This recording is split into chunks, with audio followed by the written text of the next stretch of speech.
मुख्यमंत्री योगी आदित्यनाथ आज मुरादाबाद में भलासना एयरपोर्ट के पास महर्षि दयानंद सरस्वती लॉ कॉलेज में जनसभा को संबोधित करने आ रहे हैं। लेकिन उससे पहले कुंदरकी उपचुनाव में भाजपा के प्रत्याशी रामवीर सिंह ने जनसभा को संबोधित किया। रामवीर सिंह ने लोगों से मार्मिक अपील की। बोले, मुझे बस 2.5 साल दे दो, अगर मैं आपके काम ना करूं तो बेशक मेरी गाड़ी पलट देना। रामवीर ने मुस्लिम मतदाताओं से मुखातिब होते हुए कहा कि 14-15 में जो उन्होंने आपके साथ किया है, आज उसका बदला लेने का काम करना है, उनके मुंह पर थप्पड़ मारने का काम करना है।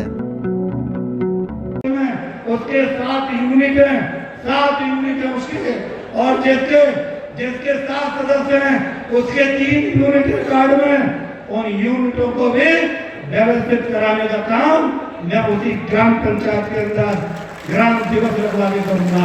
ये आपकी छोटी छोटी समस्याओं का मुझे ज्ञान है। आपकी छोटी छोटी नहीं हो पाती।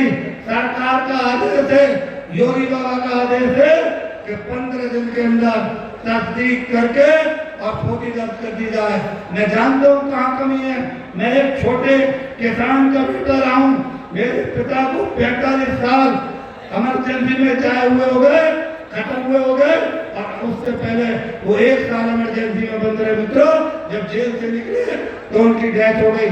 मैं जानता हूँ कि जिसके पिता नहीं है उसकी तकलीफ क्या है, जिस विधवा स्थिति के पति नहीं है उस माँ की स्थिति क्या है, ये जानता हूँ। तभी मैंने इतना लंबा चौड़ा कारवा 450 परिवारों को गोद लेने का, 1500 परिवारों को भैंसे देने का, और विधवा जिनके पिता नहीं है उन बेटियों को 8000 सिलाई मशीन देने का, युवाओं को ठेले के माध्यम से रोजगार देने का काम इसलिए किया।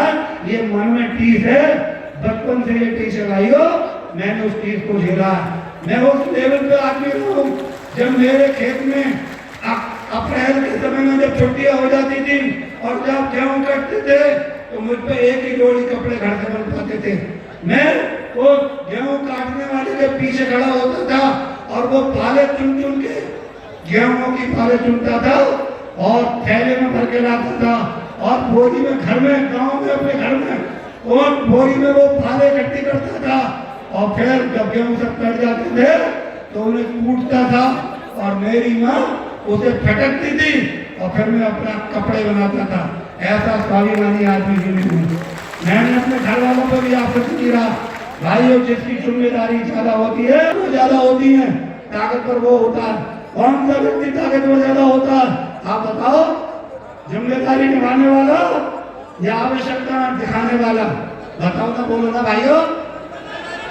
जिम्मेदारी निभाने वाला। मैंने अपनी जिम्मेदारी 10 साल से पहले ही उठानी शुरू कर दी थी और 30 साल से मैं आपकी जिम्मेदारियों को भी उठा रहा हूँ। हर वर्ग की, हर जाति की, अगड़े की, पिछड़े की, शोषित की, मजदूर की, महिला की, बुजुर्ग की, माँ की, पिता की। जो मेरे पिता तो बुजुर्ग हैं, मैंने उनकी भी जिम्मेदारी निभाई है और विकलांगों को और दिव्यांगों को भी निभाया।